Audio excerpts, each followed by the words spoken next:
Yo, yo, yo, what's up, everybody? This is Ray Bradford of Scatterbrain, the Ray Bradford podcast. I told y'all last week I had a special guest coming on, real special guest to me. Uh, Before we keep going, I want y'all to like, share, comment, subscribe to the page, click the alert bell so you know when we dropping any more stuff. I ain't gonna hold him too long. We gonna get straight into it. Hey, I'm here. I'm here. We got the man, the legend, the Hattiesburg legend, the Natchez legend. Love. He's taking off in the field of content creation with all his work, man. I know him by Wooda. That's how I met him in USM campus when he had the green Lincoln, man. Yeah. But his name is Jerid Woods. Yes. And it's another name that I'm about to ask him about because I want to know the meaning behind his name. Yes.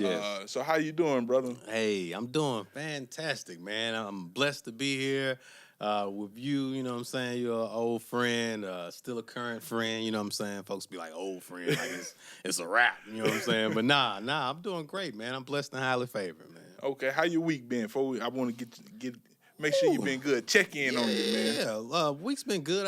I buried a friend. What was it? Thursday. Kappa League brother. We were in Kappa League together. We grew up together. Buried him. Got an opportunity to see everyone from back in the day. Folks I ain't seen in 10, 20 years, and just kind of build and reconnect. Okay. But everything in my life is fantastic. You know, so my week's been great. You know, I'm losing weight like I need to. Elevating my sexy, getting more intelligent, doing all I need to do. So yeah, I'm doing great. Okay, yeah, man. Now this name that I don't want to mispronounce it. Word. So if you could tell the people about this name and the meaning behind it. Yeah. So my African name is Akili Nzuri. Okay. So Akili Nzuri. It may be pronounced Akili Nzuri. I'm not sure because we're all a part of the diaspora. So however way you would have pronounced it would have been great. Okay. Because we all have lost that information. But we were chopping up about this a little bit earlier, but I got the idea for a name from Asada Shakur. Joanne Chesimard would have been her government name, right? But I read her book, and I just became enamored with this idea of you should have an African name and the spirituality behind it, right? So before, most West African countries and most West African tribes would have a baby, right? And before they name a baby, they would wait to see which ancestor had returned in the baby. So the baby name might be Baby, you know, for a year. Baby, you know, right? Come here, baby. Yeah. And so you would wait to see who had returned or what type of energy had come. So I meditated for probably like 3 months on a name. And Akili Nzuri came to me. It means a beautiful mind in Kiswahili. And the thing that Asada was saying is when you take that name, you are like pulled to that, right? So this was like maybe, I don't know, I've had it for a while, maybe 2011. I had no idea, right? Like I would create all of these things and become a beautiful mind at that time. Wow. You know, I think I was still working at the bank and Walmart when I created that name. Man, that's wild. Cause thinking back on that Asada book, I remember talking about that. Like that book, I'm telling you, dude, when you sent me that book, man, it sent me on a journey, bro. Like, listen, I didn't know her story is crazy. Yeah, and she wasn't playing.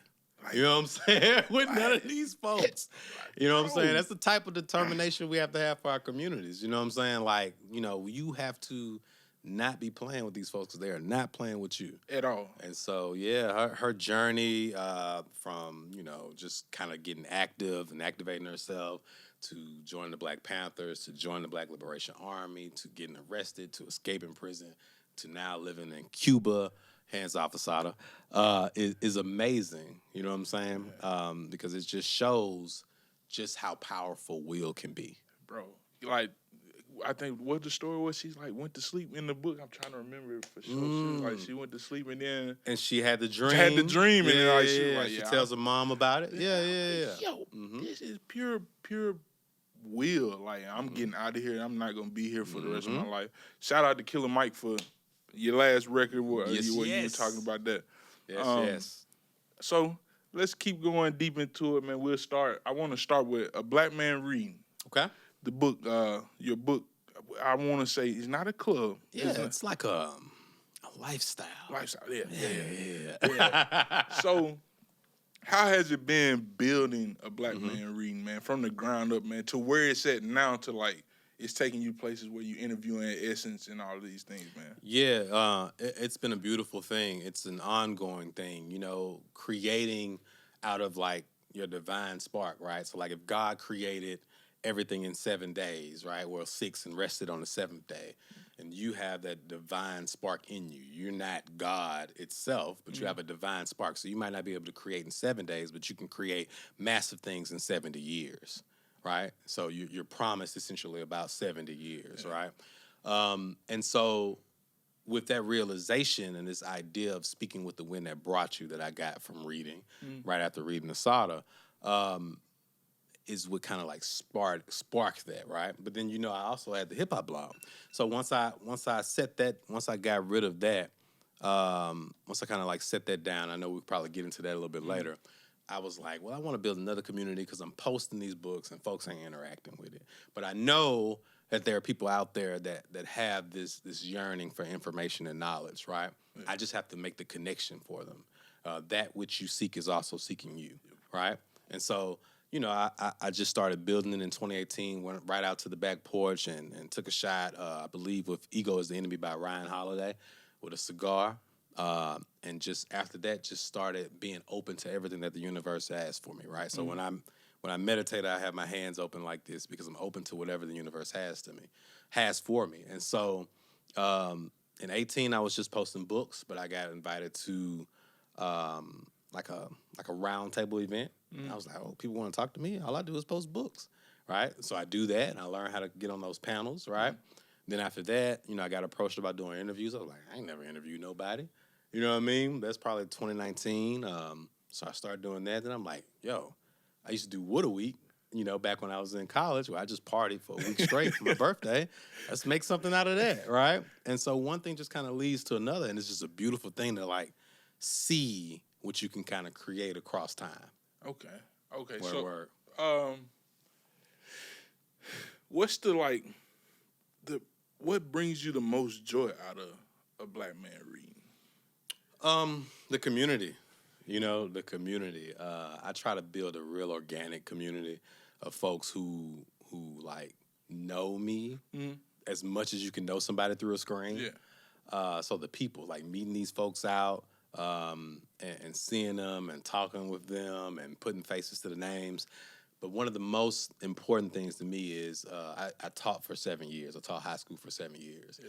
And one of the most important things to me is that I didn't lie to my students. Like I told them as I was building this, most of them can remember when I created a Black Man Reading, and I was telling them what this could be, what you can do, right? Because I taught English, and they were like, the old adage, why we got to learn English? I already speak English. Why we got to write? Yada, yada, yada. So I'm like, yo, you can make money off of this. I think that comes from people not knowing how real money is made. Like information. You know what I'm saying? Like when someone is saying that to you, they are thinking, unfortunately, like McDonald's, Walmart, offshore. They don't know that the people who literally write the application for the offshore position that you work make 6 figures probably. You know what I mean? They don't know that. They don't know what there's money in that. And so I never lied to them. I told them, I showed them, they're on the page. You know what I'm saying? They got pictures on there.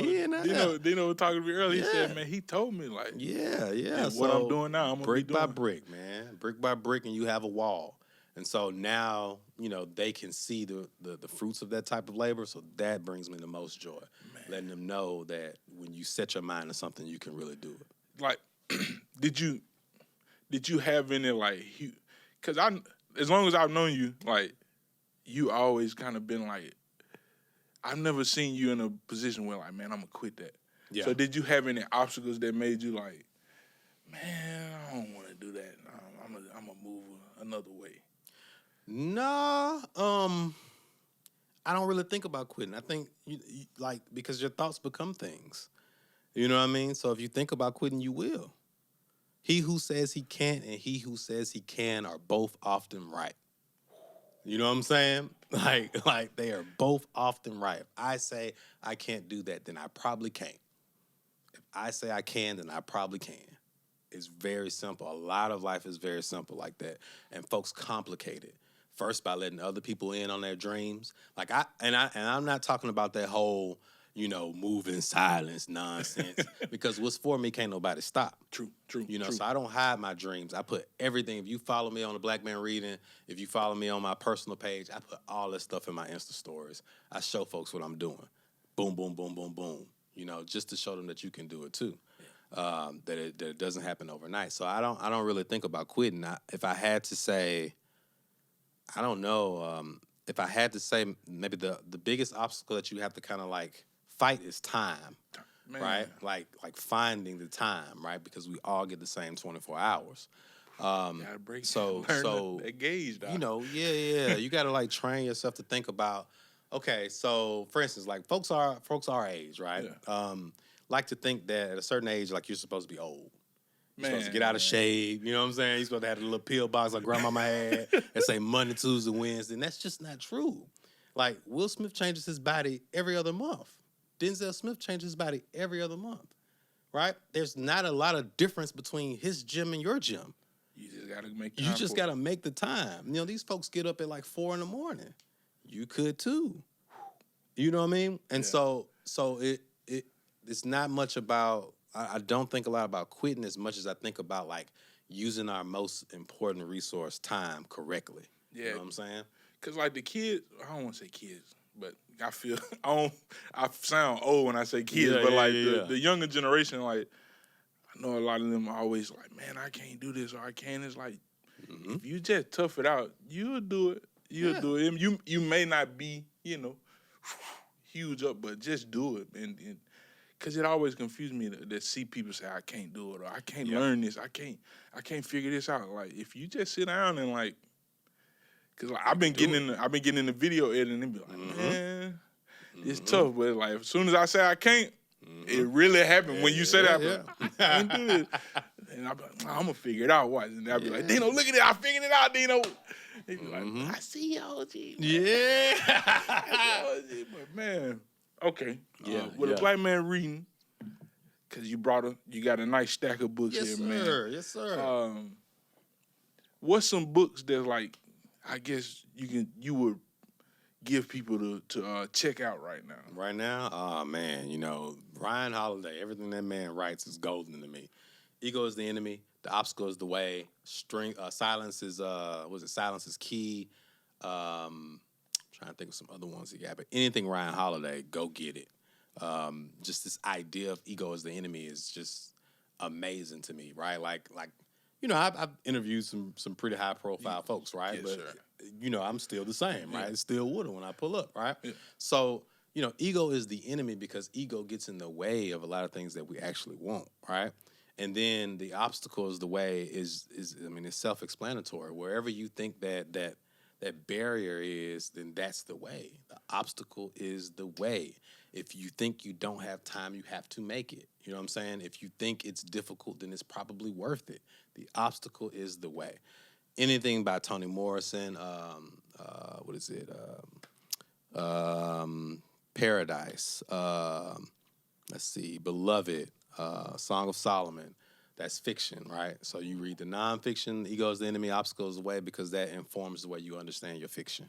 So go get that Toni Morrison, anything written by her, go get that James Baldwin.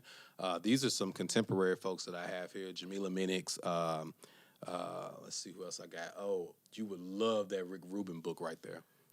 Yeah. It's a biography? No, it's about the art of being creative. You would love it. You would absolutely love it. Yeah. So those are just some that off the top. But that Rick Rubin, you would love it, man. I've been like on a deep dive in all his podcasts. Because he has his own. He has his own. It's called like tetragrammaton. It's based on like this shape that shows up in nature so much, right? Like they think it's God, right? It's a shape that shows up everywhere. Yeah, he has a podcast, but he's been on Buku podcasts. He's so deep, man. Yeah. Like, I watched, was it him and Kendrick that did Yeah. What do they call it? It's like high-level conversation, deep conversation or something. High level is 19 Keys, but yeah, he's done with Kendrick and Pharrell is the two I just seen recently.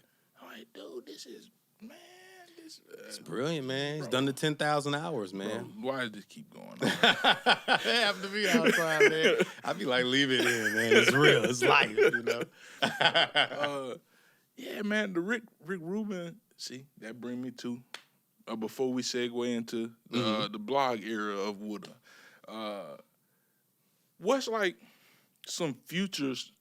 I don't want to get too much in your business, brother. Yeah, I don't want you to get too much of your sauce up. But Word. But what's like some future endeavors that you looking to do with like a black man reading? And and with these future endeavors, if there's any way that Smashing Company can help you, we would gladly help you, my brother. Yes. Well, I've seen Smash from its inception, but yeah, man, I would love to record some content here, man. Yeah. I love the setup that you guys have created here. I know you believe in the concept, and so if putting my name in here in this hat can help, then I'm down. I want to get back into writing about music. Excuse me. I just started writing about music again recently. I did a piece on 400 Degrees and why that's one of the greatest albums, if not maybe the greatest hip hop album that exists. Was this after the NPR? The Tiny Desk? No. I wrote this prior to that. So that's the importance of doing what you love, right? Like I was telling you earlier, I can run that essay back now, right? Because Juvie's hot again, right? Yeah. But I wrote that probably about a month before that. Because you can put 400 Degrees in right now and ride that thing from the beginning track to the end.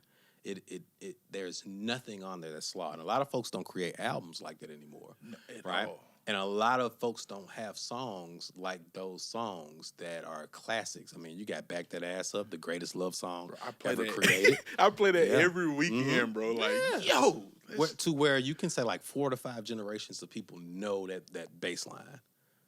There's not a lot of albums that have that. There's not a lot of albums that can galvanize different generations at the same time. So 400 Degrees is up there. Of course, it might not be the greatest album of all time, but it is up there, and it needs to be up there because Juvie is that man. And I think there's not a lot of folks taking a deep dive into music enough. And so, I wrote that. You got to check it out. It's crazy. I put my head on Juvie, and I seen one thing you were writing about. I want to ask you before. The Rick Ross is making the same song. Oh, yeah. Oh, a lot of people are, though. Not just Ross. Yeah. Yeah, a lot of folks are. Now, see, I'm finna... Drake makes the same album yearly. See, I'm finna... I'm finna sound like the Ross fan. Okay. But I ain't the Ross fan, but I'm just being a little objective, like... The Maybach Music suite, I don't want to call it suites, because, it's like a suite because he put one on every album. They was different. Can you rap one now? Ooh. You see what I mean? Put me on the spot. They're not classics, right? They're beautiful. Like, I love Ross, right? I love a lot of Drake's work. So that's the other thing that we have to do. Like, we have to be okay with criticism, right? They're beautiful songs. The instrumentation that Ross brings to an album is bananas, and he gave that to everybody. You cannot say the Dreams and Nightmares intro, that doesn't exist without him being on Maybach Music. The build-up in that song comes from the Maybach Music sound. Yeah. However, can you rap any of those songs from Ross's albums? It's very difficult, right? It's not memorable, right? It creates an emotion in you. Like if we was all sitting in the car and we heard that Maybach Music come on, we're gonna be like, you're gonna lay back. You're going to listen to it. You're going to jam and smoke your black, do whatever you do, right? But you are not going to be in there spitting them words. Yeah. It's the only song that I can remember off top, and I'm really just remembering the chorus, is that the one with Raphael Sadiq. I don't even remember the name of it. But exactly. He was talking about his mom and his dad. Yeah. When they had cancer and stuff. Yeah, but you see what I mean, though? The only song that you're going to remember is his only... I mean, he has other ones that are in the running for classics, but Every Day I'm Hustling. Yeah. I bet if that came on, you could sing that. Yeah. You know what I'm saying? Yeah. Like, we in room 222. You're gonna be in there. Yeah. But he doesn't make that kind of music. And there's no money in making that kind of music for real anymore. And so that's why they just stick to the formula. But can we change it? Nah. That's why I was just about to say, we like to think that there's power in the people, but there are people who control the culture, right? Who make these decisions that control the culture. And the place where you find the actual culture is in like barbershops, is on in front of the corner stores, etc. That's where it's like raw and not what's the word, commodified yet, right? And then somebody comes along and they see it and they say, okay, everybody in West Side Atlanta, where they scully on the side of the head like that. Tip, we need you to wear your scully on the head like that. That's gonna be your thing, right? Like all that stuff comes out of those communities, right? But the people who are creating and shaping culture around you, and selling it to the masses, and selling it right back to you. Man, that's because the industry. I don't know, man. It's so weird how rap is now. Like they done so. Like King Von just came out with another album, another posthumous album, and it was just like, I don't want to hear him talking about like shooting nobody. And he died from like. I literally was telling kids. When King Von was still here, you know what I'm saying? They were like, yo, King Von, nobody wanted King Von, etc. I was like, you think they stopped making guns when they made his? For real. There's real people in every city.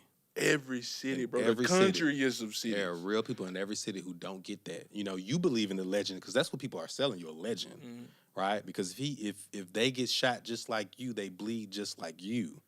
You know what I'm saying? So that's what you're buying, the legend, right? So that when this man comes in the club, you have fear automatically off of his legend, not knowing that you have the same strength to shape this world just like he does. You know what I'm saying? And so, you know, I don't believe in the legend of anyone. I don't want nobody to believe in the legend of me. Because I'm going to blues you. I'm going to get you on up out of here if I got to. If you take it to there, you know, and that's unfortunate, you know, that brother lost his life. Because, you know, obviously he probably will be doing some of the great work that Dirk does as well, just by proxy, right? Like Dirk is around folks who try to bring people away from that, you know, but it's hard to break out of that lifestyle, especially when you build a legend and when you are rapping what you are actually doing. That's, you know what I'm saying? I made a whole, like, about, like, Trap Lil Ross, because, you know, everybody was like, man, he culture vulturing because he called him a serial killer and all this. And I was just like, man, I don't think it's culture vulture if he just talking about what, truth. Like, he really, he said he did this in the songs, like, how is that wrong? Like, that can't be wrong at all. Man, the truth is the light, man. You know what I'm saying? And why aren't we controlling that? We should control that. Why I should be the one that says that about Ross, because before I even said that about Ross, what I said, I love him. I talked about the beauty in his instrumentation. I talked about Drake because I know how to critique with love. But them folks don't care about you, and you let them control your culture. You let them go do that when we argue about this stuff for free. For hours. We talked about how I would be in there arguing for hours for free. You know what I'm saying? Us out, come on, I ain't gonna say it the artist, but he used to wear us out, man. Like, But yeah, I do that because I love these folks, man. I love these folks, and I love what hip hop means and what it can do. And I think that most of the black male people who would be authors, you know, people that are, you know, men and people who identify as men, who would have been authors are now rappers, right? And so, you know, when you look back through like literature, you talk about, you know, how we used to have so many more black male writers. Well, they're authors. I mean, they're rappers, right? Like Hove is easily an author.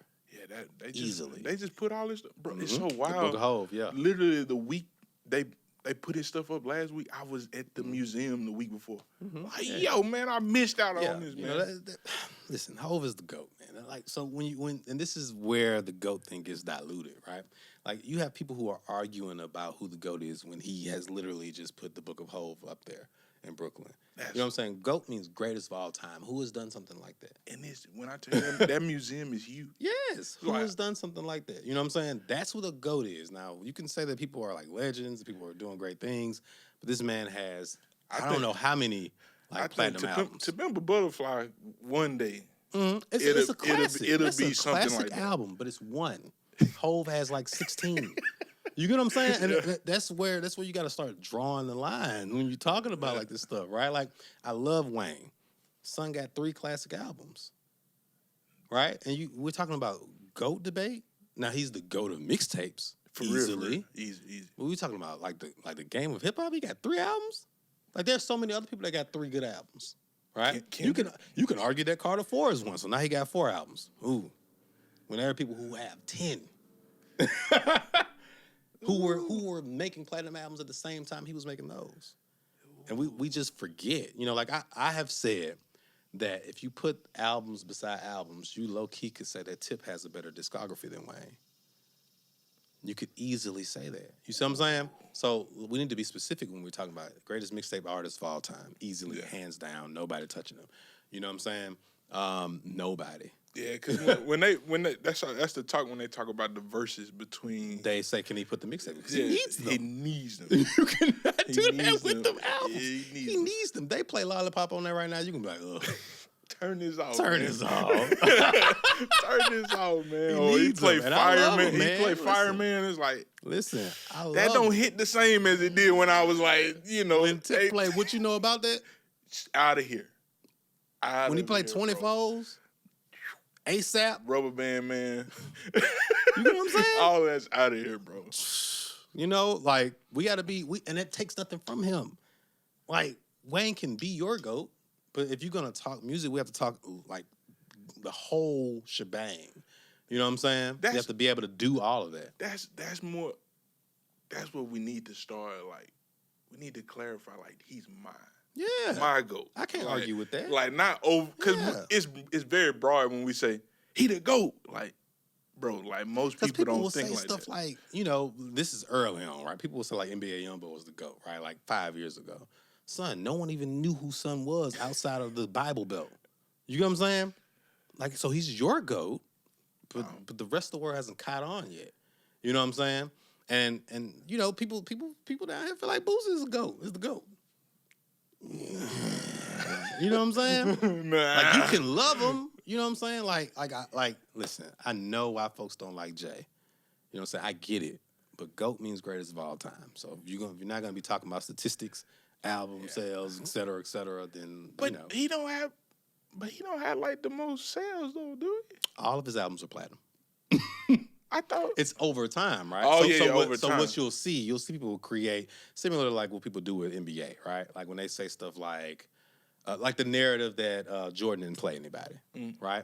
Like that has to be pieced together, though, right? Like he played the greatest of his time. I sure right? say, I'm one of the ones. People say that, I'm right? one of the ones who say it. Yeah, My yeah, bad. right. But My the bad. same way you can do that, right, is the same way I can build a narrative that says like LeBron, like, you know, created everything that happened for him. Right? And there's nothing wrong with him doing that. I think that's phenomenal, right? That he's created these teams. But the same way, like you can say, I see a meme that says like they had to create a team of 4 or 5 all-stars to beat him. I mean, name teams that he played on with people that aren't all-stars. You know what I'm saying? Name teams that Kobe played on with people that are not all-stars. There is one where you can kind of be like, yo, you just dragged them boys along, right? But there's not a lot of folks who make it to the top without that, right? Yeah. So like over time, I think every single one of his albums have been platinum. Right? Every single one of them. That's insane. People build the narrative that says like maybe he wasn't like the hottest artist during these times, right? You Like see DMX YouTubes and stuff like that. And that's great, but DMX only has 3 classic albums. You know what I'm saying? Yeah. So when you put them up, when you put them on the board, right, it just doesn't pan out. Yeah. See? Now that's perfect segue into Wooda. The blog era, so it was hip hop since '87, right? No, hip hop since '97 was a thing that I used as inspiration. So mine was Wooda since 1987. We might have came out at the same time. I'm not sure, right? But I had seen what they were doing while I was creating my thing. You know what I mean? So yeah, it was Wooda since 1987. Okay. It was Wooda's Attic first, I think. Okay. Because I was like, Tigger had the basement, I'm in the attic. So with your vast knowledge of hip hop, because it's huge. This is huge, and I swear this ain't nothing that just came in 2 years since I've known Wooda. He's had this knowledge. What do you feel the state of hip hop is today? You know, people love to talk about hip hop as if they have their own personal starting points for it. Hip hop is born out of ignorance. Like it's born out of folks like wilding out at parties, like turning up. You know what I'm saying? Then you get the conscious rap in like the early 90s, late 80s. Hip hop was here in the 70s. What were they doing then? In the Bronx. Turned. Yeah. Fighting. KRS-One like threw folks off the stage. They was turned. It's born out of like angst. You know what I mean? So, if we're going to talk about, we have to talk about it from the whole of its inception, right? All of it, right? So it had a time period where consciousness ran the game, right? And it'll come back again eventually, right? I think things are cyclical, right? But I think most of that type of hip hop where folks are like doing like the work of like really getting into their lyrics doesn't really live in the mainstream, right? You like now there can be only one. So you got Kendrick, and you got Cole, right?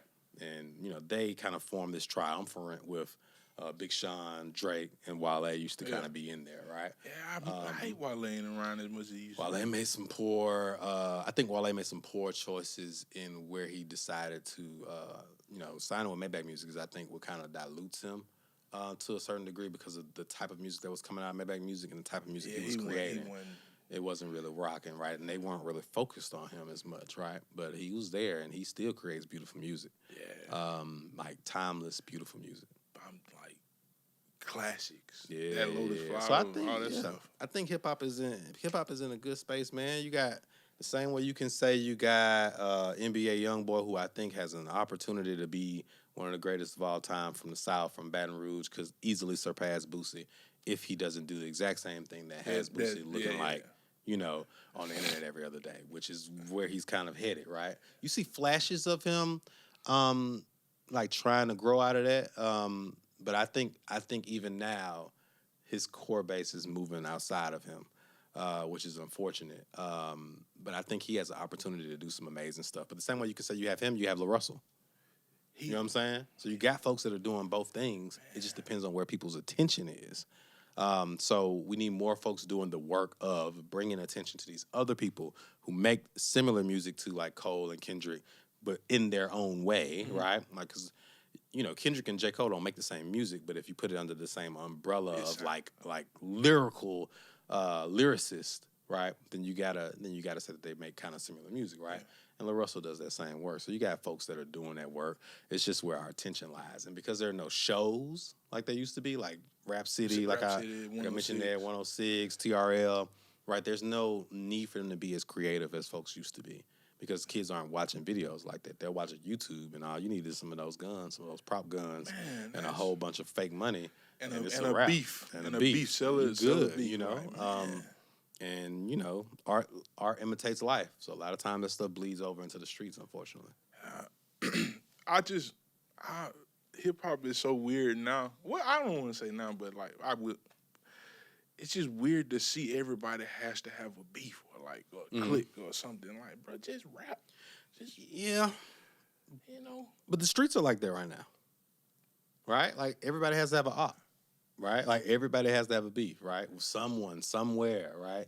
No one wants to talk it out. No one wants to do what men do and actually have a conversation. Everybody got beef, like everywhere. Like McDonald's, Wendy's be on Twitter with beef with other folks. Like everybody got beef. You know what I'm saying? We are talking about burgers, bro. Yeah. So you just gotta, you don't. If that music speaks to you, then jam it. I think another issue is there's no balance in the way folks listen. Like I listened to Boosie same as I was listening to Hov. I listened to Webby same as I was listening to Common. When I was in the classroom, I would ask students who like how did their listening stack up. It didn't. It was just I listened to NBA YoungBoy. Yeah, and that's all I know. And that's all I listen to all day, right? Because these kids listen to music like all day. Yeah. Like headphones don't come out. Like, dude, you gotta find something else besides NBA YoungBoy. But I was talking to Dino about this a while ago, and I was asking him, like, do you pay attention to lyrics? Like, I don't even think most people, like, really paying attention to the lyrics to even want to hear somebody like a Cole or a Kendrick. Yeah, most people that say they love music don't really love music. Ooh. You know what I mean? They are casual listeners, right? Now, the brain, the mind doesn't care if you're paying attention or not. Subconsciously, you're taking that stuff in. You know what I'm saying? Like, if it is the soundtrack to your life, right? If all I listen to is NBA YoungBoy all day from as soon as I wake up, right, and I start putting on my school clothes, and then I get on the bus, and then I listen to it in the first period, I listen to it in the second period, and I go to lunch and somebody step on my shoes, how you think I'm going to respond? You know what I'm saying? Like a firecracker. You get what I'm saying? Ooh. Now, if you change it and I've been listening to Common all day, right, and I make it a third period, I'm in lunch and somebody step on my shoes, I'd probably be like, it's okay, brother. It's all G, brother. You know what I'm saying? And so we are not truthful enough about how music affects us as black folk. It's a deeply spiritual thing for I was us. just about to say, like, And we're not truthful enough about that. Like, listen, I'm not finna strike the club up to Erykah Badu. Right? I'm finna jam. But if you turn on Nuck If You Buck, what do? No one is in there like, Nuck If You Buck, Nuck If You Buck, right? No. So if you've seen that, you know what that is. The same thing with gospel music, right? Like you can be in there and when I can't say nothing. Yeah, right. All over crying. Just wave my. Come on now. It is a deeply spiritual thing. And we play with it. Yo, that's real though, bro. Yeah. Like, so it doesn't matter if you're paying attention or not. It doesn't matter if you say to yourself it's just entertainment, because what entertains you trains you. You know what I'm saying? Like it sounds good, right? Like I like to tell people that sounds good, right?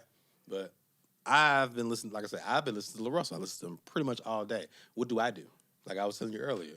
He said, ran every play with my merch on. What do? I run every play with my merch on. You know what I'm saying? Pop say it's just business. What business? If they don't understand my worth, how can I do business? If they don't understand my worth, I do not do business. Man, you know what I'm saying? He got a clip about business being personal. Bro, how is it not personal? That's what I'm saying. You get what I'm saying? We talking about feeding my family. How is it not personal? Bro, I was talking to, I'm going to name drop somebody. I was talking to Dion. Yeah. Dion like, bro, you got to learn to separate business from personal. And I was like, when he was telling me that, I was like, no, I just can't do it because however you treat me personally is how you gonna treat me in business, man. Like if you don't value me, you think I'm a chump or whatever you want to little boy me. However you want to put it, it's gonna be the same way. It's gonna be the same. Like, no, bro, no, I can't separate it. So, man, bro, listen. when people I be confused when people say, man, separate business from personal. Then he put that clip up out like, it's validation that what I was feeling was real. It's real, man.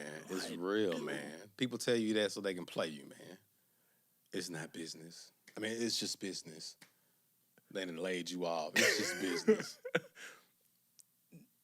For whom, sir? It's real life for me, brother. Like that rent ain't gonna, or them mortgage, whatever you got, that ain't gonna. You just saying that it ain't gonna pay for it, man. Nah, man, nah. So it sounds good when we say that, right? But you have to be careful with that stuff, and you need to try to seek some type of balance, right, with how you're listening and what you're watching, et cetera, because it affects you whether you believe it or not. Man,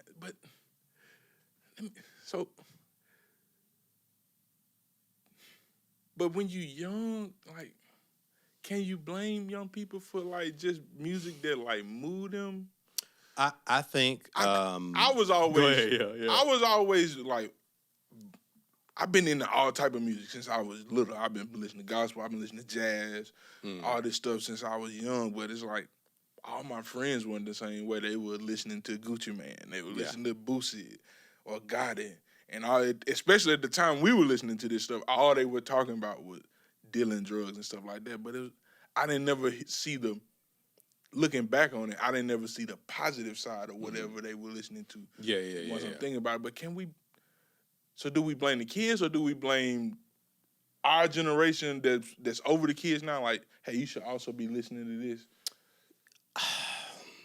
So I think, let's just talk about youth in general. I think, so you've heard the old adage, like, youth is wasted on the youth, right? I think we have trained ourselves to believe that young folks can't handle, like, adult things, right? When in our past, right, I'm not talking about, like, terrible stuff, but I'm just saying, like we have to talk to them like they're children, et cetera, right? When they're dealing with real life things, right? So I think this idea of, like, oh, he's just young, is for people who are broke spiritually, mentally, and financially, right? Like there are people out here who take their youth very serious. You've seen them at school, right? Like we were doing our thing playing, and the folks that were in like the student government and all of those different groups, right? We're doing that while we were having fun, right? So what was the difference between us? Somebody had a plan and someone didn't. Right, I remember Teron, right, was telling us he wanted to play for USM, right, and he would go out there and run Pride Field with a parachute on while I was going to the Hyatt, right. I think we have become so comfortable with wasting our youth, and he ran that with that parachute on, and he walked on the USM team, and I ran my tail up in the hi-hat, and I had a .7 GPA at the end of that, right? You know, like ignorance has consequences, right? And so we need to be real with these children, right? So I don't know if it's about blame so much as it's about how the community rears children, right? Because there are certain things you can't say to my son. You know, he is gonna be like, "That's stupid. Why would I do that?" Ooh. Right? But I'm parenting. You know what I'm saying? Like, and now I think about like friends that I had growing up who like didn't say the N-word, who didn't curse, etc. And that never stopped them from having fun. Like I remember, I don't know if you remember Quail, but like, son, don't say the N-word and don't curse. And we was riding to Taste one night, just jamming, you know, in the car, singing the song, and I was like, hold on. Are you bleeping out the N-word, dog? He was like, yeah, I don't say it. I had never noticed that.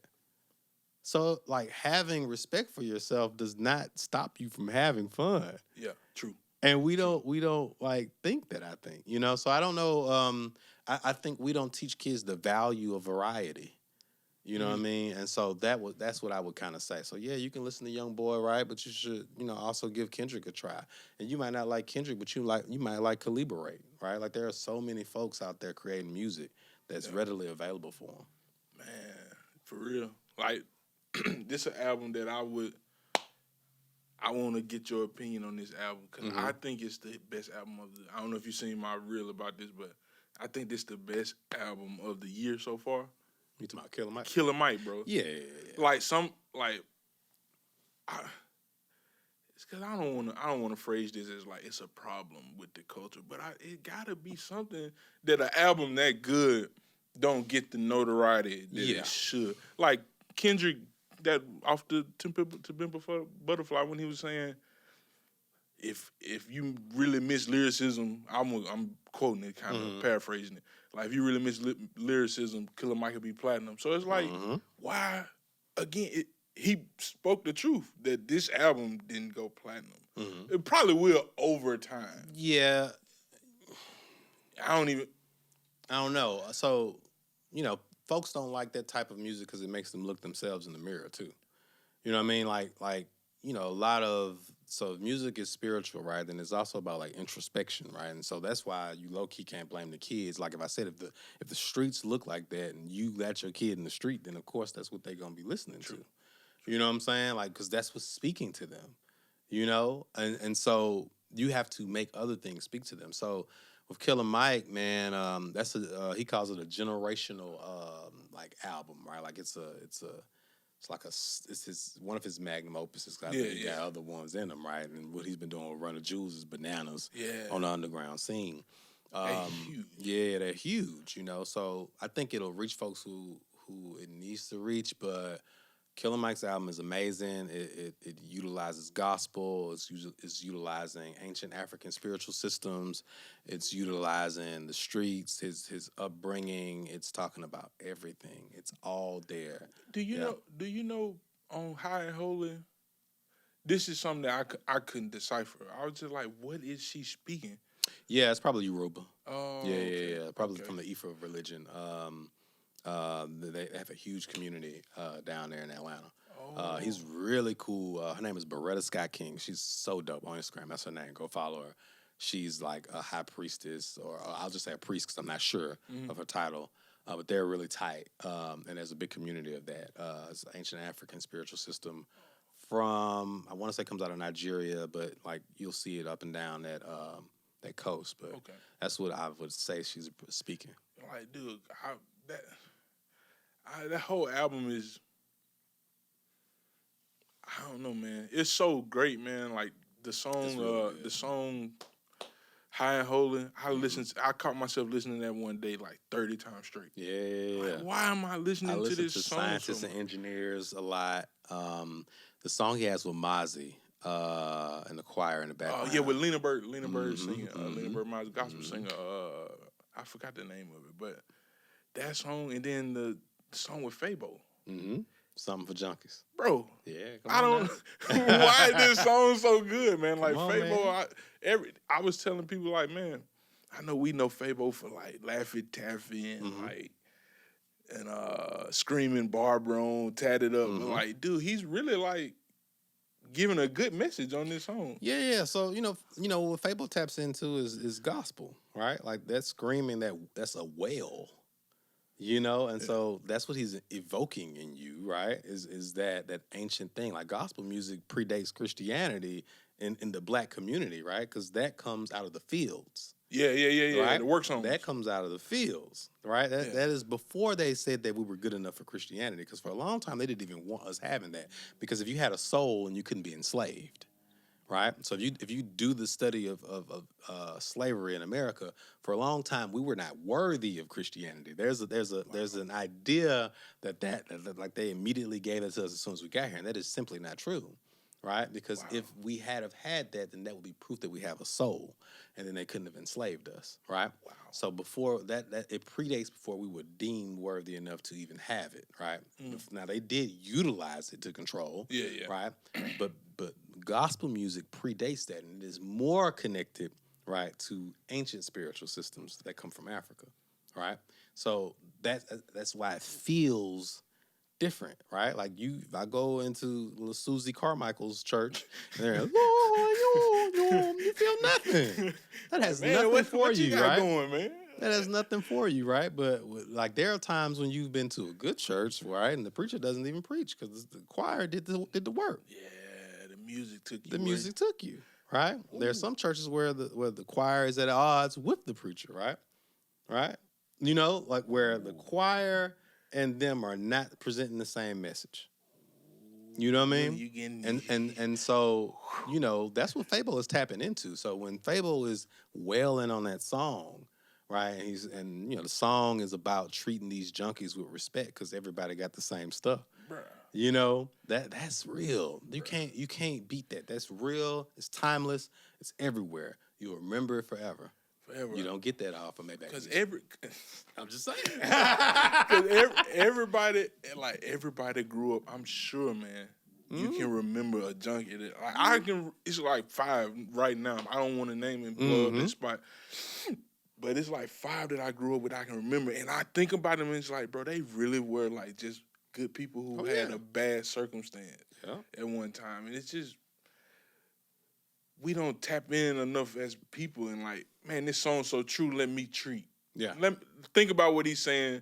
Treat him with respect, man. Pay him fairly. If you're gonna get him to wash your car, clean your rim, don't pay him $2, man. Give him something better than $2, man. Yeah. Like, bruh, I just wish we tapped in and champion people like Lil Russell or like the last song that he put out with Sada Baby.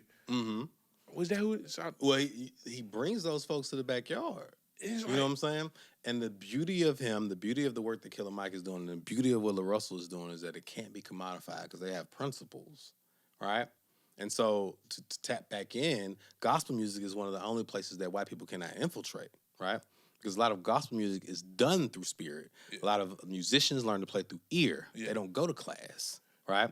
A lot of gospel music doesn't respond to the confines of a paper, right? I might start off singing one thing and end up singing something else. Mm-hmm. And the person on the keys has to know that intuitively, right? Yeah. Just from being around me, right? And has that like this song book. You can't commodify that.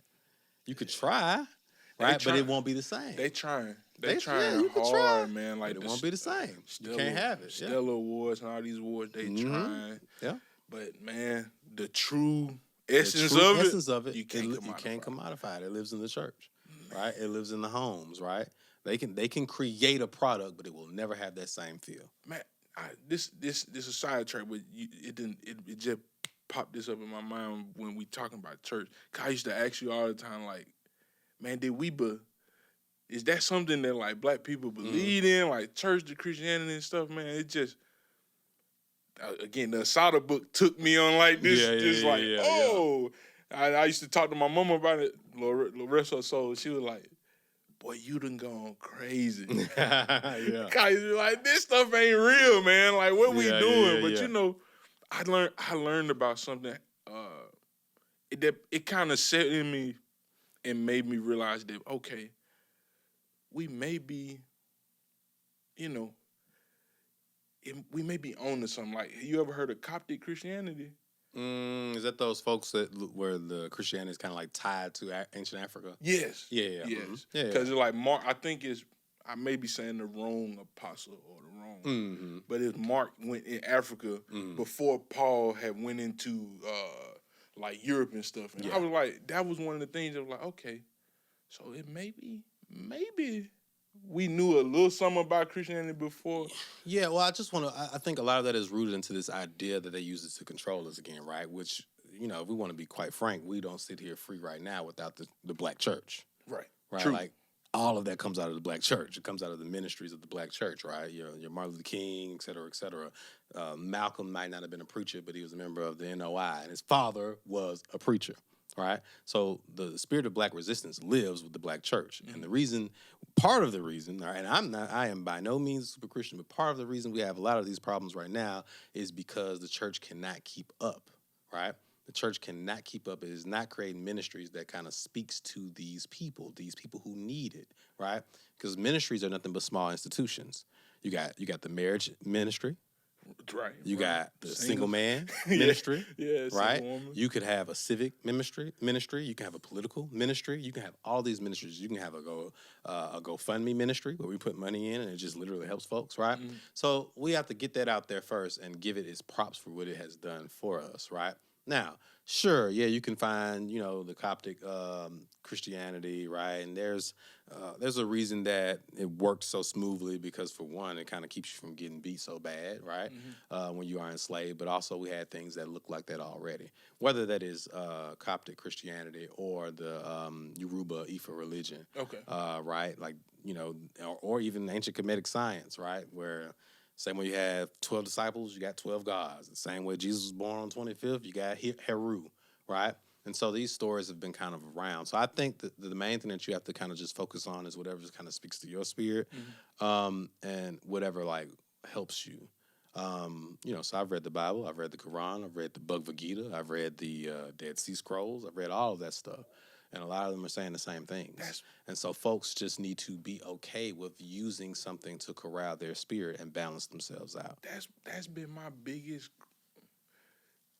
Because like I said, when I read that book, I went around. I was playing in church all them years, still feeling like, man, this is a bunch of BS, man. Yeah.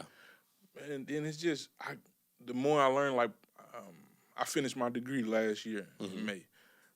And I took like a history class. I think it was either history or religion class. And we got on Coptic Christian and all this stuff. And I was like, okay, so maybe I may be on this thing. Then I started going through some stuff and whatever. And I came to revelation that like, man, it may be something with this. It feels right to me, right? But in all of that research, it's just like all the Abrahamic religions believe the same thing. Kind of saying the same thing. It's just little differences. And at some point, they all enslaved somebody. Like, the first thing you run and do, you be like, I'm going to go be a Muslim, right? And then you find out that they enslaved a lot of Africans, right? And so, religion is a byproduct of imperialism, right? So that's going to happen, right? Like, even before they come over into Africa, when we would take over another tribe, we institute our religion. That's how you colonize, right? It's an ancient thing, so it's about what speaks to you, man. Whatever speaks to you, or if nothing speaks to you, then there are still theories and ideologies that can make you a good man. Yeah. So whatever speaks to your spirit is kind of what I think. I think the black man, the black woman is a citizen of the world. If all of this comes out of there, then everything is for us. Yeah. So whatever speaks to you, whether it's Judaism, Christianity, et cetera, you have a piece of all of that anyway. You probably will find us somewhere involved in it if you look back far enough. That's it, man. I said it in a podcast like an episode ago. It'd be the simple stuff, man. Like when you hear it, it'd be like, whew. It hit me and take me back because it's just, man, we be fighting over stuff that's it's trivial. It don't even matter. People love that too. They love that about like everyone, right? That they can make you fight because then they can do what they want, And to like your earlier point about like reading Asada and like kind of going out there. What's the name of the lodge that we made it? Nimrod 5.1. And who was Nimrod? A freaking he wanted to take over. Like, right? dude, And what crazy was stuff. his reasoning? I forgot. He's the first mighty hunter of the Lord. Yeah, He was looking for the Lord, right?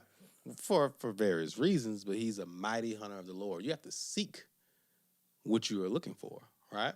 You know we say, ask and it shall be open until you seek and ye shall find, right? So you taking this journey, right? A lot of times they say God moves in mysterious ways, but I pay attention to the circles she draws, right? So you might leave out, right? But like you say, you come back around and you realize a lot of them are saying the same things. That's a circle. Yeah.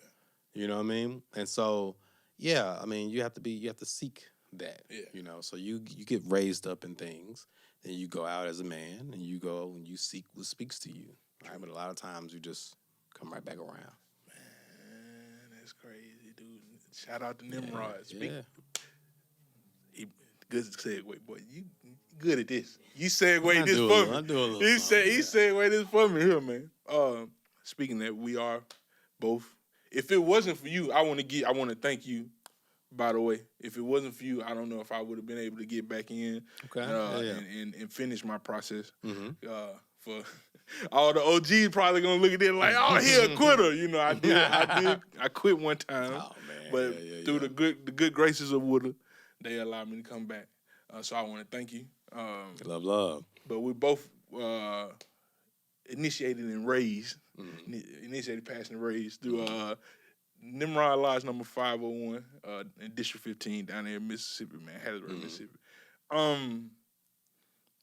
We were talking pre-pod, and Masonry, it seems like, man, I was in the position, in a high position at one time in my lodge. Not no more. I'm kind of take a little space. Kind of, a little grateful because it's a little stressful, man. It's a little stressful doing it, but it just seems weird, man. It's like in a weird place. From when I met y'all and I tried to join like 2008, 2009. It was such a camaraderie, and like I know everybody was young back then, so you had time to be around each other, but it still was such a camaraderie. Still, you could tell it was like an actual love for each other, like a brotherhood. I just don't even see that around much anymore. Yeah.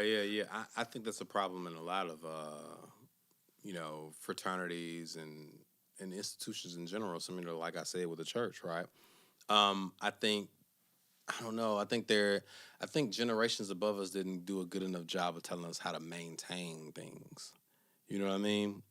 And so we are also doing the same thing to the generation underneath us, right? So in what you see at the beginning, right? People don't do a good enough job. Maintaining that thing is not important enough to them that they don't instill that enough into folks, right? And so on and so forth, trickling all the way down. So I think, it just needs it needs a revamping from everywhere, right? Not just here, right? From the grand level, right? To kind of get things restarted and kind of relaunched, right? And people need lessons on this stuff. My dissertation is on how black males use the Divine Nine to build social capital on predominantly white campuses, right? So essentially, I'm looking at how programming works in these fraternities, right, to teach us how to move in the world. We need that same programming in Freemasonry. You know what I mean? We need like when we go to those conferences. I think you've been to a few of those, right? There's no real programming.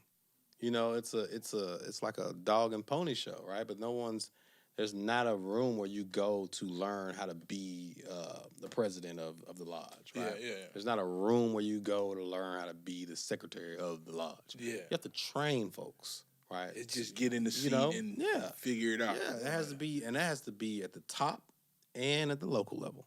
So as that is, your best friend should be the previous president. You know what I mean? Because he's invested in the maintenance of that lodge. Yeah. So, I think that is the problem with a lot of things, whether it's the NAACP, whether it's the church. We aren't doing a good enough job of maintaining these institutions, and they know it. It's gonna sound bad. I may get some blowback, but it's no young. It's like, it's even with politics. I Mhm. look at it the same with politics. Like, man, you can't be 70, 80 running no country, bro. Yeah, you shouldn't. Like, If you want it ran well. like, let some younger blood Yeah. in here. It's, Mhm. I think it's the same with, like, Masonry. Like, it's just a bunch of older heads running. Like, they know, I don't be advisors to stuff and be around to teach and pass on knowledge, but as far as running it, Yeah. let the people who are actually out here That is the job of the youth. Yeah. But people don't want to give up those seats everywhere, right? Like, and again, I mean this everywhere. People don't want to give up political seats. People sit in seats forever, right? Instead of grooming their successor.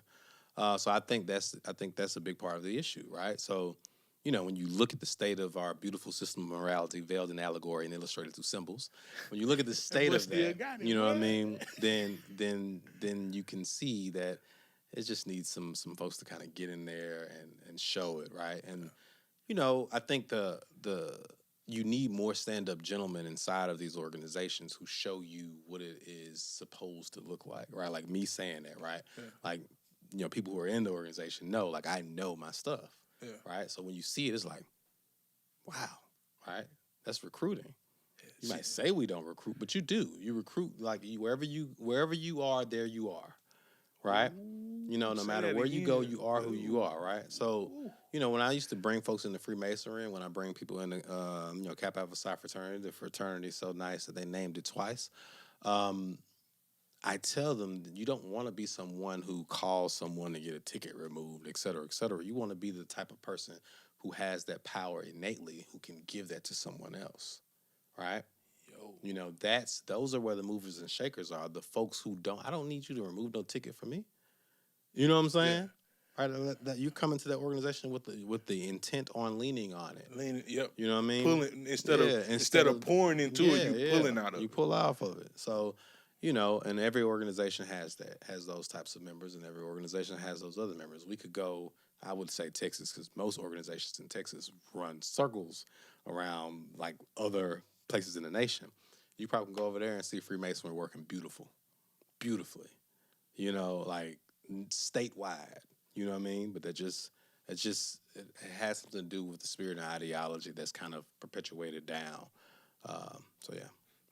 So another question, because I don't want to stay on this too long, because it's some YouTuber Masons that'll that'd be all right, man. they will come in and go crazy. They're gonna be trying to charge you up and stuff. I ain't trying to deal with that. Look, I'm gonna tell you right now, I'm not trying to deal with that. Yeah, but if it go there, don't charge me up. I mean, I could eat you up, but don't charge me. If it go there, oh well. But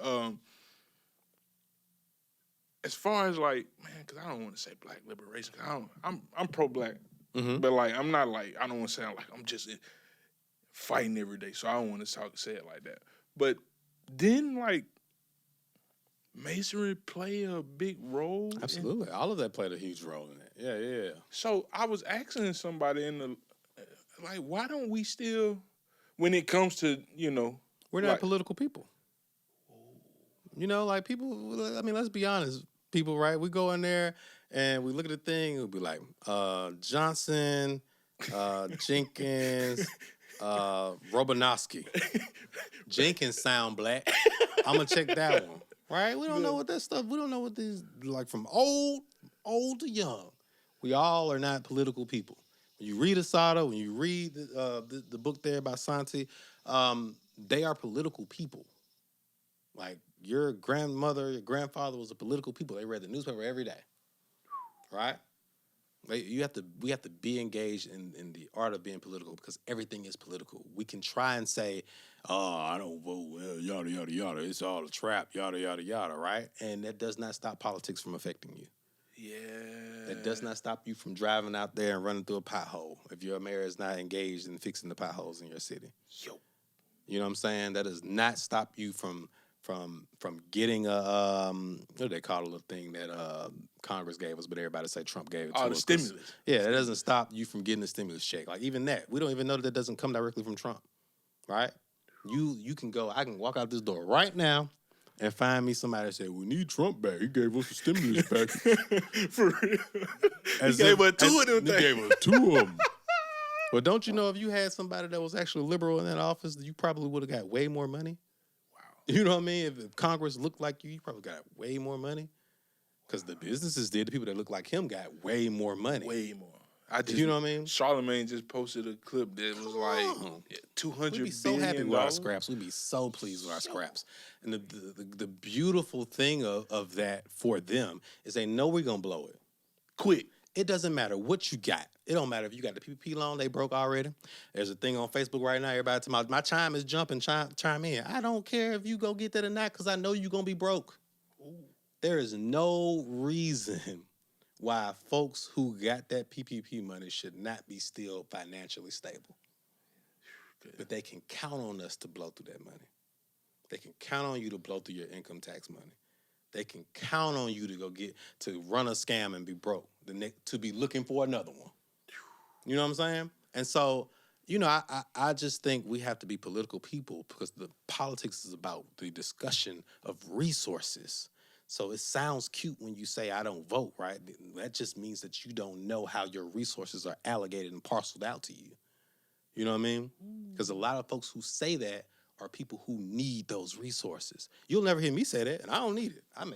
I make a decent amount of money, right? You'll never hear me say I don't vote. That is sheer foolishness to me.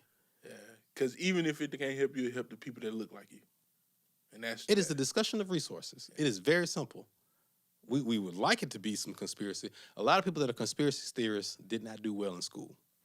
They need to believe that there was something going on that held them back. That held them back.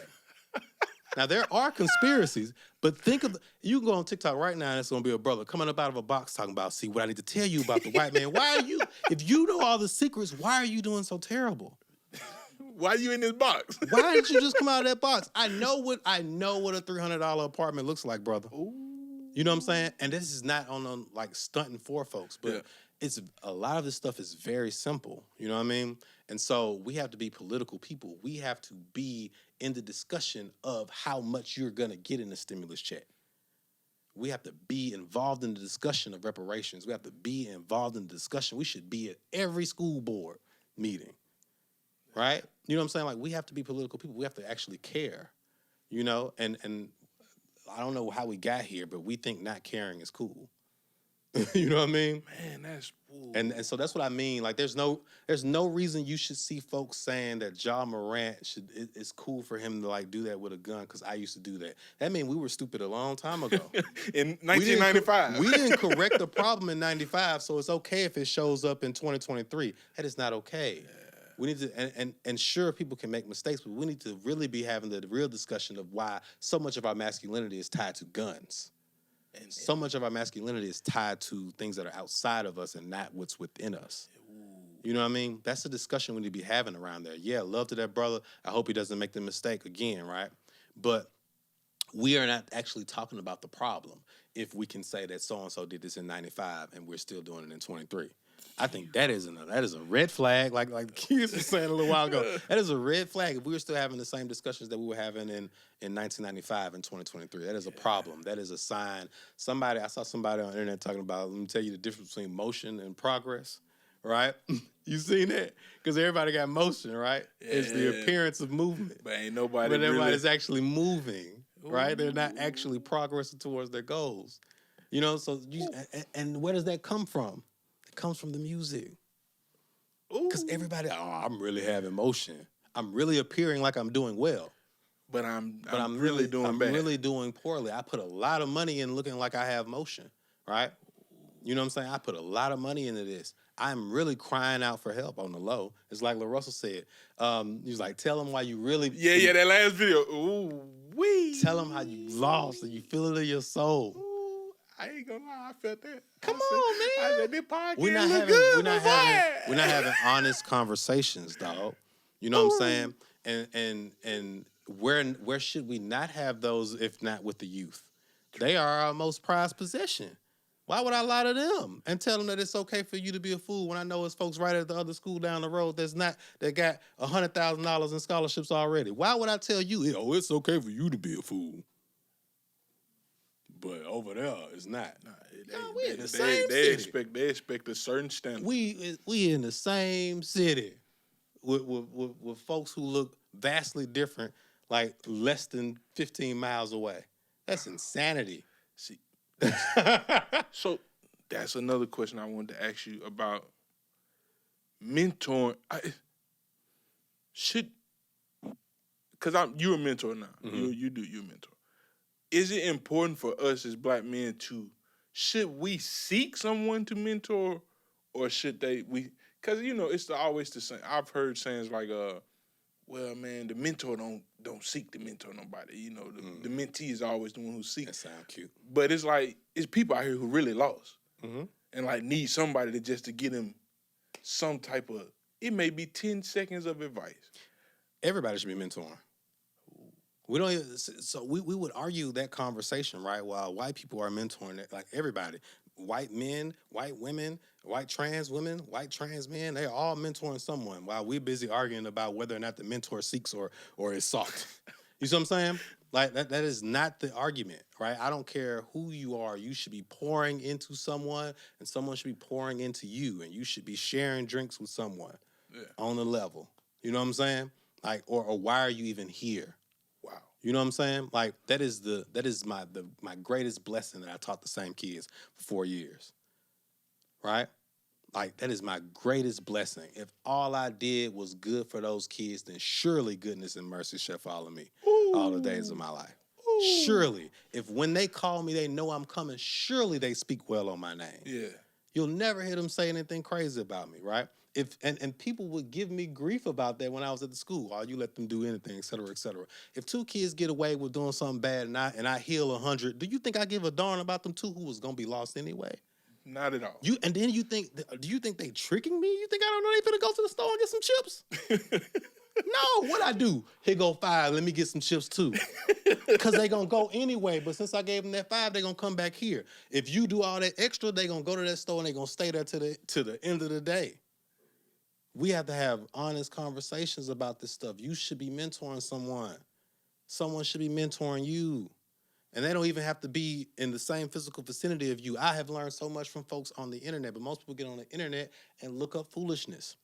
When boats used to come into ancient Kemet, they would search those boats, what they was looking for. Books. They would take all of that and put it in the Library of Alexandria, right? They would take that off of there. You have more information than they had in the greatest library on earth on your phones every day. And all people do is share videos of people fighting and doing jokes. You have more. I built everything from my phone. You know what I'm saying? I built everything. I made buku money from that phone. You know what I'm saying? And so it's wild, man. You should be mentoring folks. That's how, I mean, it is, there is so much money in righteousness. There's so much love and righteousness. There's so much peace and righteousness.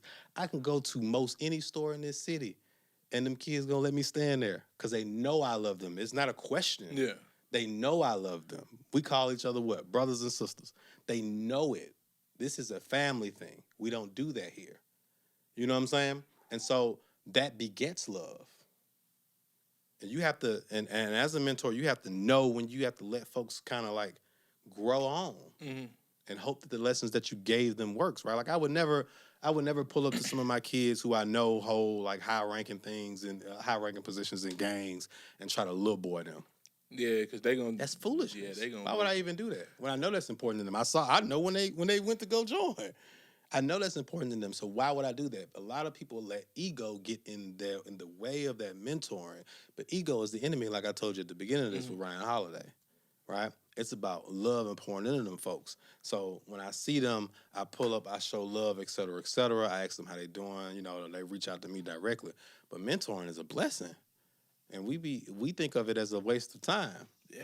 But if you talk to young people, like if an old person talks to young people, they move fast among old people. If young people talk to old people, they move fast among young people. So you got to have that dialogue going. Like they kept me young. I could never. I learned a lot of that stuff about how to create this thing while I was teaching from them and stuff that I saw them doing. Yo. You know what I'm saying? So there is value, intangible, like things that you cannot touch, and spending time with each other. Yeah. And old folks and young folks spending time with each other. Do you push them past past a level that you see they not, it's like, man, it's hard. It's hard for me to get them over this hump. Do you keep pushing, or you just like? No, I mean you. So honesty, one of the greatest things you have over young men is their fear of disappointing you. If you can teach them that, if you can prove to them that you love them, right? They don't want to disappoint you, right? And so when they know, right, that what you are telling them is real, right, from your, at least your perspective, they'll trust it to the best of their ability. Now, some of that is, that's your job as a mentor. Your job is not to necessarily be able to say, I pushed 22 kids over the hump, I graduated, et cetera, et cetera. Like, it's good for you to have that data and those statistics, but your job is to pour into, right? And it's up to them if they retain that information. Same as a parent, right? Yeah. Like, you can train up a child, right? But if somebody want to go crazy at 18 after you let them out of the house, they can. Yeah. You just have to trust, right, that they'll stick to that type of stuff that you've taught them. But mentoring is a very important thing. And, since money moves a lot of folks, there's a lot of money in, like, moving towards, like, creating foundations and stuff. Most people that sit on the top of, like, an actual foundation have lots of money. Like, have lots of money. Yes, I seen the Jay-Z Foundation. I was seeing Regina Hall had posted about it, and I was like, I wonder, is Jay-Z actually over this, or is it just in his name type thing? Oh, well, I mean, he probably is a board, right? Yeah. Like, so it's going to be a bunch of folks sitting on it. He gets the tax write-off at the end of the year. There's a lot. It's big business. We just don't know. But there's, righteousness is big business in that same way as badness is. Like, it's information, I guess, man. I always look at it like, I was having a conversation in here the other day, and we were talking about, like, man, it's crazy, because we had the conversation about, like, the community, black community, and it was like, well, I can't blame nobody else for how I'm doing, or where I'm at in life, and I was coming from the standpoint of, like, well, there's systems in place that, like, keep you, that's built and designed to keep you here, but I'm trying to figure out how to frame it, because it's you have to know it's available. You have to know that the life is attainable, right? Like, information. So, Catholic League is important to me because that was one of the first places where I saw, like, black men doing other things, right?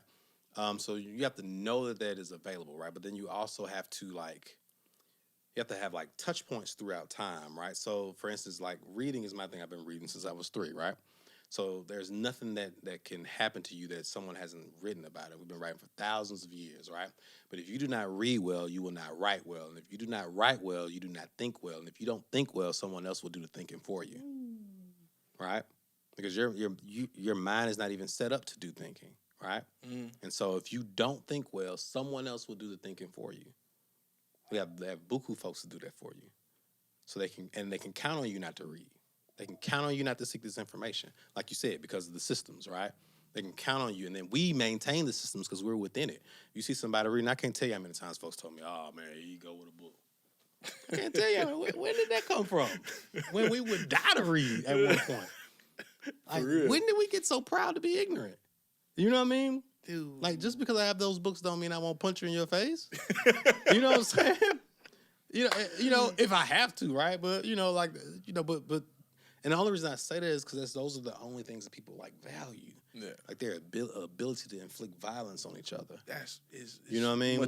I really should be able to say, just because I read doesn't mean that I can't run a Fortune 500 company. That's what I should be able to say to folks, and they take that in. But what we value is my ability to, like, crush somebody, if you want to get into that, you can go read that. You can go read the 48 Laws of Power. You can read The Art of War by Sun Tzu. That's buku things for you to really learn how to, like, take folks to war. I have the 48 Laws of Power. I keep telling myself not to read it.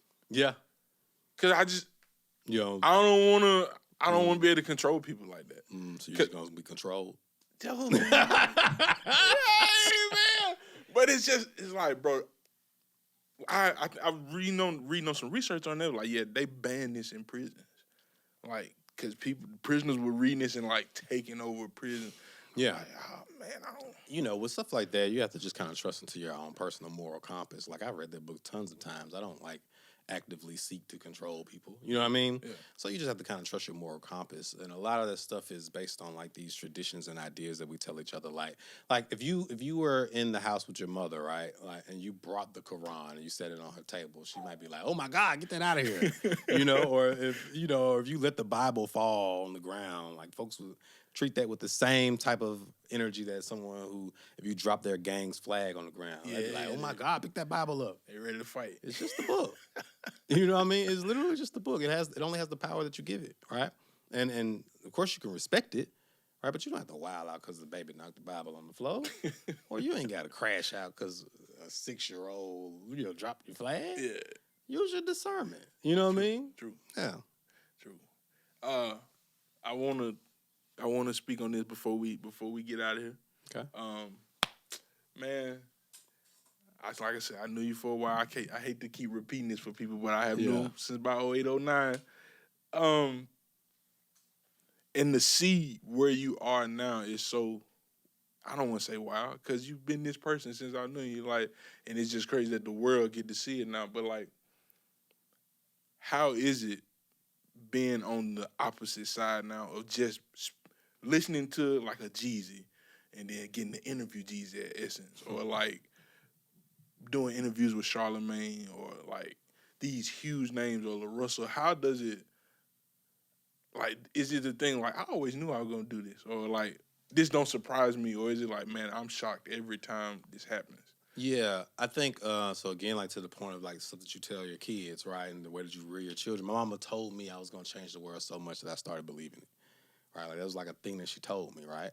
So like, I have kids who've brought me books of poetry that they've written, and the lines say that my mama tell me that I ain't shit every day. So how do you think that kid like operates in the world? And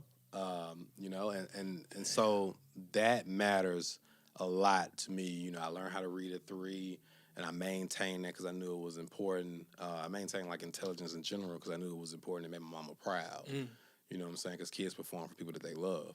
And I think in terms of like interviewing these folks, it's interesting because you are still you, right? Everybody else around you changes the way that they interact with you. Yeah. Right? Yeah. So you are still you. Like, like you said, there's Wooda up there interviewing Jeezy, right? And folks around you change, right? Not you. Now you may have changed. Like I'm obviously not doing some of the things I used to do. But it's just me, right? So it's just the next. Once you start doing that, you start understanding that it's just the next thing. You celebrate it, you sit in the moment, and then you kind of keep going. Because that's what you do. It's like, it's your passion now. Mm-hmm. Like, I'm a master of that. I feel like I can interview anybody. I feel like there's no one on earth who I can't interview if you give me enough time to do the reconnaissance of learning that person's work. Yeah. And then the interview will be good because a lot of people interview people not having doing research. That's why it's important that you keep saying you've known me for a long time, because you know, right? A lot of people, like, there's a difference between believing and knowing. Some people believe they can interview anyone, right? And so they just try it. Yeah. They might not even read the person's book. And these people who wrote these books know when you haven't read their book based on the questions you ask, right? It's very evident that I've read their book, whether I have to send the questions before or whether they look at the work that I've done previously. I hang my hat on being the very best. So I don't think there's anyone out there that can kind of beat me in that. Yeah. There is, probably, right? But I don't approach anything like that. I approach everything like I'm going to be the absolute best. So, I appreciate those folks so much for trusting me, right? Mm-hmm. I think it means so much for folks to see that before I start anything, that they got to say I'm from Natchez, Mississippi. I don't pretend like I'm from somewhere else. And I didn't have to leave to do these things. Man, I do all of that in my living room. You know what I mean? And I didn't have to leave to get this great job that I have. I do all of that here. Yeah. So it's a lie that we tell, that we believe. You have to move. And you got to move, right? Yeah. People will leave Mississippi working at McDonald's and go to Houston and work at McDonald's there. You know what I mean? That's a lie that we tell each other because it sounds good. Because like I said earlier, people who love conspiracies usually did terrible in school, right? So if you're on there and you hear that, oh, I can't do nothing in Hattiesburg. Oh, Hattiesburg is terrible. It's terrible. Then that's gonna be your reality. Like I said earlier, he who says she can't, he who says he can't, and he who says he can are both often right. So yes, you do have to move because that's what you believe, right? That's what this is the personal reality that you've created. Your personality creates your personal reality. So what you say to yourself, the things you tell yourself, those are the things that must be. People don't have perspective, they have perception. Holy moly. The way you see the world is the way the world is for you. So when I say I'm the greatest and I'm the best in this book thing, that's it. That's how people approach me just because I said it. When Wayne said I'm the best rapper alive, since the best rapper, retired, no one, like people said something about it now, right? That is gospel now. They call him the best rapper alive. And we talked about the statistics of that. But because he came out there and said that, everybody was it is now. Until someone says something different. Until one of these rappers say, I am now the best rapper alive. You know, that's it. But because, like I said with King Von, because his legend is so large, you might not see another rapper do that until he's gone. That's crazy. Because the legend is gone. Like, people will argue down about that, right? Until I give them those facts that I was saying about Wayne. People will argue down and say he's the greatest rapper of all time. The psychology of that is crazy. Because it's really like, he said that so much and drilled it in people's head. They're like, when people, that's La Russell's thing, right? If you see me every day, then you come to like me. That's why ugly men get beautiful women, because they're not afraid to get in front of them.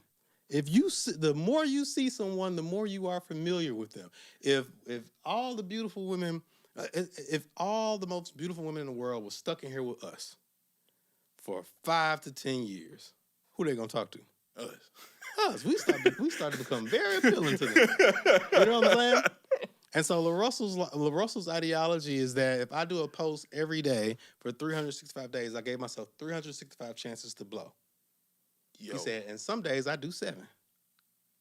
So if you have these things that you create and you get in your mind, you tell yourself that I can't post these things because they're not perfect yet, then you are diluting the amount of chances that you have to blow. You say, I can't post this until it's perfect. So you only post 12 times in a year, right? Or you believe in this whole crazy idea that you can't have too much stuff on your feed, on your Instagram feed. I told you what mine is. My media kit. There's, 1,000 posts on there right now. You go see me with my son. You go see me love my wife. You can go see me love these kids. You can go see me interview Jeezy. You can go see me interview Charlamagne. Your social media is for people who need to find you. It is not for these folks around here who you are showing off for, who mean you harm, who don't want you to have nothing. You know what I'm saying? So you are diluting the amount of chances that you have to be found. Or if, folks used to tell me like, man, you got all them hashtags on there. That's lame. Don't you know what a hashtag does? It open you up to a whole group of people on the internet, brother. Most of what I said earlier, most of these folks cannot touch the rim, but think I'm going to let them teach me how to dunk. I'm not listening to you. We clipped it. Clip this. And that's Nick. I'm gonna get it. That's Nick Grant. Make sure that's Nick Grant bar right there. Yeah. But if you don't listen to him, you'll never hear that. Like one of his bars on there. He said these brothers claim they're gods, but know nothing about forgiveness. What are you trying? But if you don't listen to that, you know that's not what you think. You just put me on. I'm gonna be honest. I ain't never heard of Nick Grant. Nick Grant, man. Yeah, your son is where you from? Yeah, I want to say like one of those. I call it the fake South, like North Carolina. Oh yeah. They try to say that the South. I mean, they try, but you got North in your name. Yeah. But I want to say somewhere like that. But he's bananas, son. But and so I hear those things, right? Because that's what I listen to all the time. So that's what I think about myself. So if all you listen to is murder, murder, kill, kill, what do you think about yourself? Now, yeah. So, I don't play with those things. And I think until someone can show me that those things bring you value in life, then I think we are open to having a conversation. Yeah. Until you can say, I listened to NBA YoungBoy for 20 years straight, and now I run Louis Vuitton. I am the creative director for Louis Vuitton. Yeah. Until someone can tell me that, then I'll say that, music is just kind of entertainment. But if not, you probably should mix some other stuff in there. Until someone tells me something like, I watch P-Valley every day for 3 years straight, and now I'm the executive director of this film that comes. You know what I mean?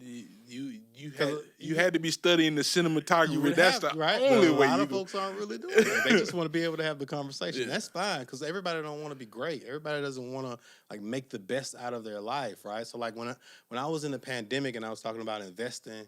And creating the Black Man Reading and working on that, folks would give me grief. They'd be like, "Man, we should be resting. And resting is great if that's what you need, right?" But I'm talking to folks who want to like do something. Like I read and recorded every day in the pandemic. Whether it was just me, I had this thing called send more combs because I wouldn't get my hair cut. Yeah. And I just have combs, right? But I was creating right out of that. Most folks were just like saying nothing, is making posts that they'll never remember. Wow. You know what I'm saying? And if that's what you want to do, that's fine.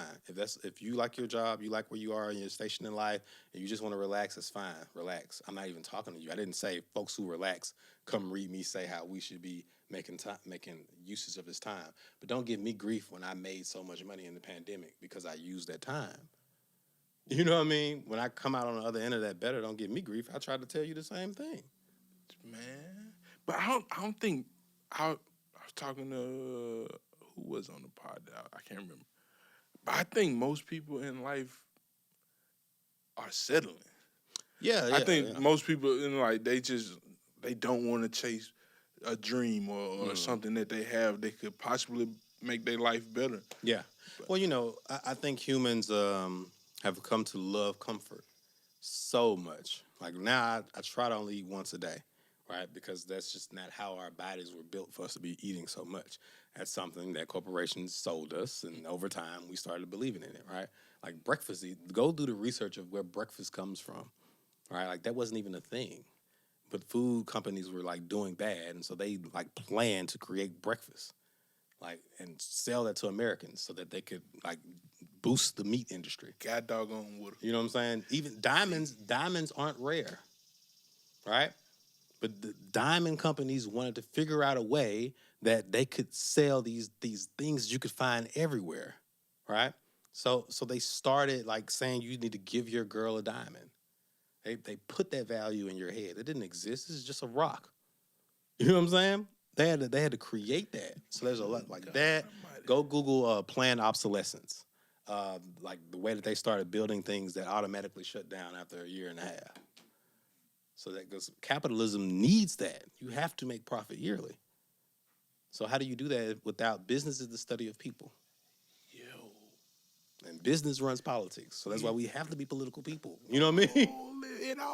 It's circle back around. I hope y'all pay attention. It's circle back around. So yeah, man. So I think most folks are on autopilot, man. Most people are on autopilot. And that's unfortunate, but I think life is to be lived. But most people are on autopilot. Most people, especially in like your smaller cities, most people go to work. Then on the weekend they have their specific club that they go to and they drink their specific drink and they do that on repeat every week, right? And if you don't drink, you have like your specific gym and you go there and you do that every week, right? Like you have these routines, but we were not meant for those types of routines. We were meant to stretch out. I want to. My man St. John said, "I want to stretch my arms and feel no walls." You know what I mean? That's freedom. Like I want to like go. That segment there. I never heard the thing about the diamonds. Oh, I didn't know breakfast. Man, look at all that stuff, man. Bro, we descend from hunter gatherers. You think like does a hunter have a good day every day? No, some days you're not gonna eat. Like there's a reason why these folks who don't live in civilization aren't obese. Your body is supposed to be moving. And so when we buy into this belief, like I said earlier, that, by 30, it's okay if I got high blood pressure. My mama had high blood pressure. Dude, I'm trying to stop it. I'm trying to beat it now, but I can't discipline myself. Boy. You know what I'm saying? So it's on you, right? That's not your mother's fault. Me. You know what I'm saying? It just sounds good. That's cute. No, dog. Go get some granola and, you know what I'm saying? Learn the fruits that you got to eat, man. And there are people who do those things, but we're not seeking them. You know what I'm saying? Like, you know, like you hit me up about books, what I do. I gave you 5 of them. I broke down what each of them do. You know what I'm saying? And I still got them till this day. You know what I'm saying? Then it's on you to do that. I did my good. You know what I'm saying? Yeah. And so there are buku folks. There's folks who plant food. Ben Burkett is on Instagram right now, right? Bro. Like they sharing that's our brother. And that's Hattiesburg on. That clip is viral. Worldwide. He's one of the greatest farmers on planet Earth. Right here. He is one of the greatest farmers on planet Earth. Still kicking. Old school. Will give you game. Knows buku things, right? We ain't seeking that out. We're gonna go trap. When you could go farm, dog. Do you know how much most of the billionaires in Mississippi farm? Cause there's so much land. It's just land. Man, when I used to work at the bank, man, folks would come bring them checks in from selling them cows, 10 bands. A cow. That is much more efficient than going standing on the corner and hoping somebody come through, hoping the thing I had is good enough for them to come through. And then hoping the police don't bust your door down or run you off the block. All I gotta do is go throw some feed in front of these cows and maintain them, and I can sell them. All I gotta do is go plant. That man was breaking down the science. People were calling the watermelons genetically modified, and he was breaking down the science of putting them two together. Right, putting 2 females together to create another offspring that does not beget more fruit. That's why it's seedless. It's not genetically, well, I guess you could technically say it's genetically modified, but that's crossbreeding, right? That's no different from a white person having a baby with a black person and then producing, right, a mulatto child, right, or a mixed child, right? And so that's science. And there's a master of that right here that we don't seek out. But we will go great lengths to seek out stupidity. Man, you know what I'm saying? There are buku folks. There are folks in banking here. There are folks that do what I do. I work in tech. Like, people don't seek that information. And people that have that information don't see the value in sharing it. Yeah. Because they don't think everybody is ready to receive it. I mean, yeah. And then a lot of the evidence will show, right? I taught buku kids. I told them all the mistakes that Wooda made. All the changes that Wooda made to be Akili Nzuri. I showed them everything that I did as my true namesake Jerid, right? And people still gonna make mistakes, but I did my part and I put it in front of them. Yeah. So, any big interviews you got coming up that we need to be on the watch out for that you can speak on? Yeah. I don't know, man. Not yet. I do have some things possibly in the works, but the contract hasn't, the ink hasn't dried. But you can find me on Books of Pop Culture on YouTube, interviewing like the biggest authors in the game, and editors and different folks. So I just don't know just yet, for sure. Because a lot of that stuff is just, for me, is very organic. Yeah. And it just kind of comes up. But I'm hoping to do some major work soon. Okay. I'll say. Okay. So since we're wrapping up, is that a goal to be, I guess, I'm just going to use him as like just a point, but like the Charlemagne of the book world, or you know what I'm saying, interviewing these type of people. Yeah. I would love to have like some type of show like Reading Rainbow, right? Like, so, Reading Rainbow was a big thing back then, but like to put my face on some show like that would be, I think, tremendous, right? Because I don't like look like the quintessential reader, right? Yeah. Like with the image that kind of comes to people's minds. Definitely. You know what I mean? With the dreads, you look different, my boy. Yeah. So I think if I had a show like that, I could sell young folks on this idea that, reading is power. Yeah. But then also, I personally don't, like I said earlier, I don't like pigeonhole myself. Like, I think I can do anything. I think I can screenwrite. I'm working on a novel. I have a poetry collection that's out, already. I think I can do anything. And so I can, right? Okay. Like I used to tell my kids, make people tell you no. They be like, I don't know, they gonna let me go to this, man. I got rolled up or this. If you ask people in person, lots of times they're gonna tell you yes. Make people tell you no. So I believe I can do anything until proven otherwise. I can't. Until I come up against that barrier. But like I said earlier, the obstacle is often the way. Yeah. There's a version of me on the other side of whatever I think I can't do. And I just got to, reach for it.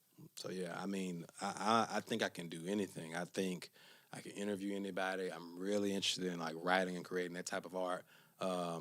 And I'm really interested in consulting right now too, because I've been getting a lot of offers to like do consulting work around the literary world. So if you are good enough, man, folks will create a job for you. You know what I'm saying? If you do what you do so well that they have to seek you out, folks will create a job for you.